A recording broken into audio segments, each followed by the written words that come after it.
Assalamualaikum warahmatullahi wabarakatuh. Salam sejahtera untuk kita semua.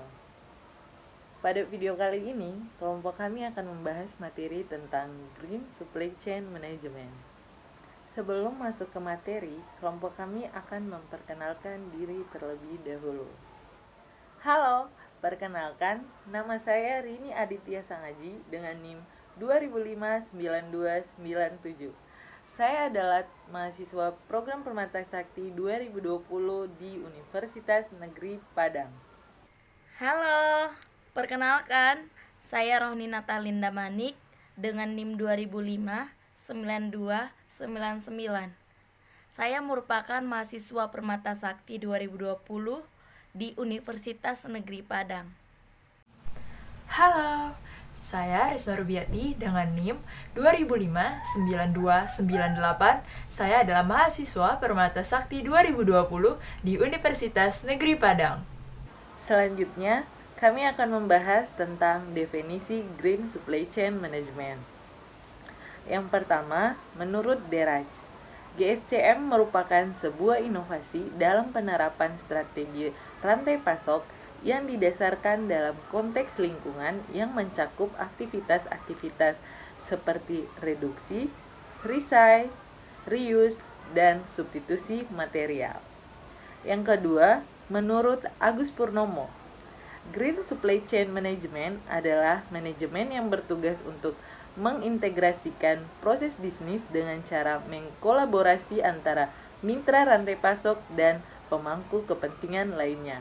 Yang ketiga, menurut Sri Vastava, mendefinisikan Green Supply Chain Management sebagai pengintegrasian pemikiran lingkungan ke dalam supply chain management, termasuk desain produk, pembelian material dan seleksi pemasok, proses manufaktur, pengiriman produk akhir ke konsumen, dan juga pengolahan produk setelah masa manfaatnya.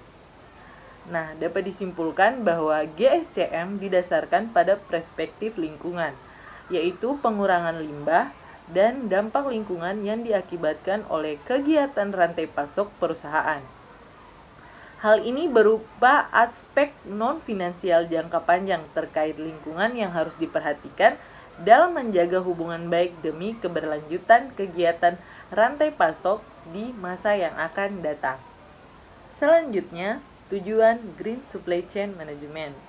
Tujuan dari GSCM yaitu meminimalkan atau menghilangkan pemborosan, termasuk bahan kimia berbahaya, emisi, energi, dan limbah padat di sepanjang rantai pasok, seperti desain produk, sumber bahan dan seleksi, proses manufaktur, pengiriman produk akhir, dan manajemen akhir masa pakai produk.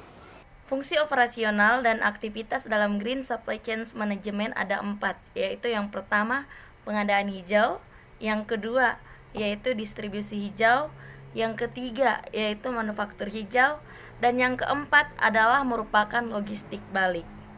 Yang pertama adalah pengadaan hijau. Pengadaan hijau berkaitan dengan keadaan lingkungan, pembelian yang terdiri dari keterlibatan dalam kegiatan pengurangan pembelian, pemakaian ulang, dan daur ulang bahan pada proses pembelian. Fungsi ini sebagai salah satu solusi untuk lingkungan dan ekonomi konservatif, bisnis dan konsep memperoleh pilihan produk dan jasa yang meminimalkan dampak lingkungan. Kegiatan dalam pengadaan hijau terdapat 3 bagian. Yang pertama yaitu dalam sistem pengadaan hijau, pemilihan tempat pembelian bahan hanya dari pemasok ataupun mitra hijau yang memiliki standar mutu lingkungan dan lulus proses audit serta mempertimbangkan pemasok yang mendapat ISO dan sertifikat terkait prestasi dalam konsep green.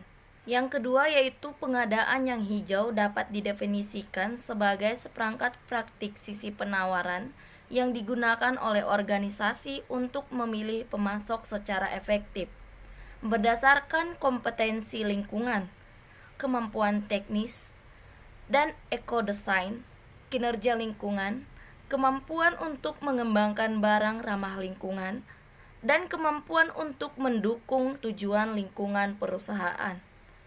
Dan yang ketiga yaitu mempromosikan kegiatan daur ulang dalam usaha meningkatkan kesadaran lingkungan, dan mengurangi penggunaan bahan yang berbahaya bagi lingkungan sekitar.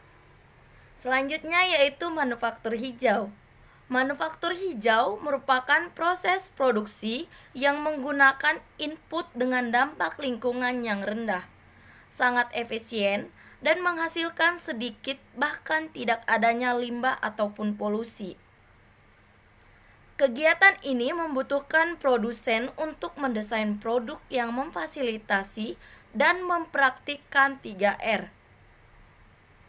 Manfaat dari penerapan manufaktur hijau ini yaitu yang pertama menurunkan biaya bahan baku, yang kedua yaitu keuntungan efisien produksi, dan yang ketiga yaitu meningkatkan citra perusahaan. Baik, berikutnya adalah kegiatan-kegiatan dalam manufaktur hijau. Kegiatan-kegiatan dalam manufaktur hijau terdiri atas 3 kegiatan. Kegiatan yang pertama meliputi pengontrolan atas penggunaan zat berbahaya, pemeliharaan atas kualitas air, dan juga kontrol atas kualitas input sebelum pengolahan. Kegiatan yang kedua adalah teknologi efisiensi energi yang memiliki definisi yaitu dengan mengurangi daya konsumsi atas produk. Kemudian ada pula untuk meningkatkan masa hidup produk yang memiliki kegunaan yaitu untuk meningkatkan efisiensi dan juga produktivitas. Ada pula meningkatkan kapasitas mesin, dan yang terakhir adalah perbaikan atas desain produk. Kegiatan yang ketiga adalah mempromosikan penggunaan kembali atau biasa disebut dengan daur ulang. Kemudian juga meningkatkan kesadaran atas lingkungan dan mengurangi penggunaan bahan berbahaya terhadap lingkungan. Fungsi operasional yang ketiga adalah distribusi hijau. Dalam distribusi hijau terdapat 2 jenis kegiatan, yaitu kemasan hijau dan juga logistik hijau. Untuk kemasan hijau meliputi hemat kemasan, kemudian menggunakan bahan yang ramah lingkungan, bekerja sama dengan vendor untuk standarisasi kemasan, meminimalkan penggunaan bahan dan waktu untuk pembongkaran, serta yang terakhir adalah mempromosikan kembali program daur ulang. Yang kedua adalah logistik hijau. Untuk logistik hijau meliputi pengiriman langsung kepada pengguna situs, kemudian juga penggunaan atas kendaraan dengan bahan bakar alternatif, dan yang terakhir mendistribusikan produk dalam batch atau golongan. Berikutnya adalah fungsi operasional yang keempat atau yang terakhir adalah logistik balik. Logistik balik memiliki definisi yaitu berupa suatu proses untuk mengambil produk dari konsumen akhir untuk meningkatkan nilai dan juga menentukan pembuangan yang tepat. Kegiatan-kegiatan dalam logistik balik meliputi pengumpulan, gabungan dalam inspeksi atau pengelompokan pesanan bersama-sama, kemudian ada pemulihan, ada redistribusi atau perencanaan rute kendaraan yang baik, dan yang terakhir adalah pembuangan. Nah, setelah mengetahui definisi, tujuan, serta fungsi-fungsi operasional dalam Green Supply Chain Management atau biasa disingkat dengan GSCM, maka kegunaan dalam menerapkan konsep GSCM itu sendiri yaitu dapat mengatasi terjadinya polusi, limbah, dan bahaya-bahaya lain terhadap lingkungan, serta akhirnya dapat menjawab isu-isu lingkungan. Selain itu, dengan menerapkan konsep GSCM, maka perusahaan atau organisasi berpeluang untuk meningkatkan efisiensi atas logistik, sehingga menurunkan total biaya logistik yang dikeluarkan oleh perusahaan tersebut. Baik, itu tadi penjelasan dari kami mengenai materi Green Supply Chain Management. Semoga video ini dapat bermanfaat, dan sampai berjumpa di video selanjutnya.